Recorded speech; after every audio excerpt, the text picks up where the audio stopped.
Alright, picture this. October 1813, Napoleon Bonaparte, the big man on campus in Europe, is about to face his biggest showdown yet. This isn't some small skirmish. It's the Battle of Leipzig, also known as the Battle of the Nations. And trust me, if Napoleon had a Facebook event, he'd need to RSVP a few 100,000 guests from all over Europe.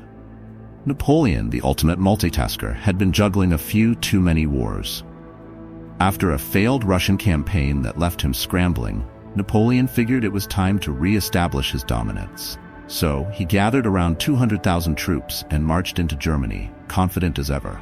But little did he know, the rest of Europe had decided on a little team-building exercise called Defeat Napoleon Once and for All. On the flip side, the coalition forces, Prussia, Russia, Austria, and even Sweden, were all itching to knock Napoleon down a few pegs. They brought in a combined force of over 300,000 men from every corner of Europe. That's right, folks. They outnumbered Napoleon's army by nearly 2-to-1. It was like Europe's largest group project. And Napoleon? He was definitely the kid who forgot to bring his part.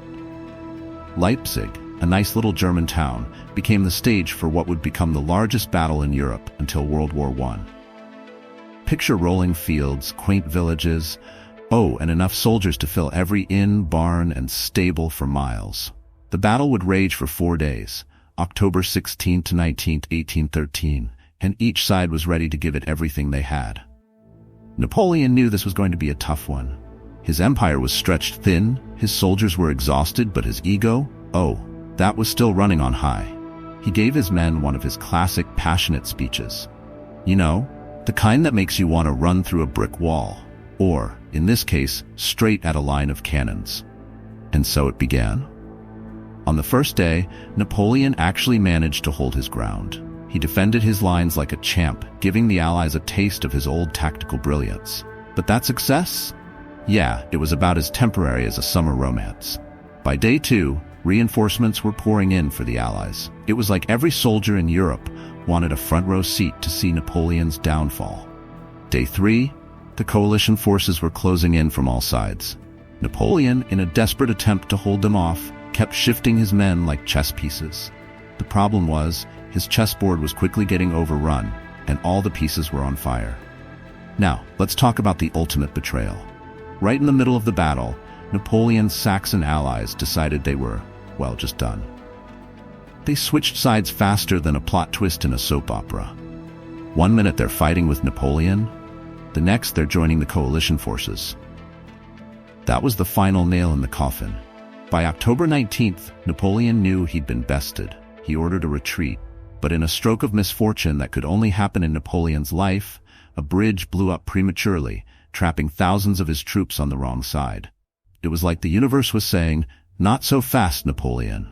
In the chaos, over 80,000 men from both sides lost their lives, making this one of the bloodiest battles of the Napoleonic Wars. And so, Napoleon left Leipzig, his army battered, his ambitions shattered. This was the beginning of the end. The battle weakened his forces so significantly that his empire would crumble just a year later. Napoleon might have been known as the great conqueror, but Leipzig? Leipzig was proof that even the mighty fall. After Leipzig, the coalition forces chased Napoleon all the way back to France. His empire shrank faster than anyone could have imagined. This was the tipping point, the ultimate moment in his reign. A lesson, perhaps, that overextending yourself, whether in empire building or grocery shopping, never ends well. Today, Leipzig stands as a testament to the moment the tides of Europe turned.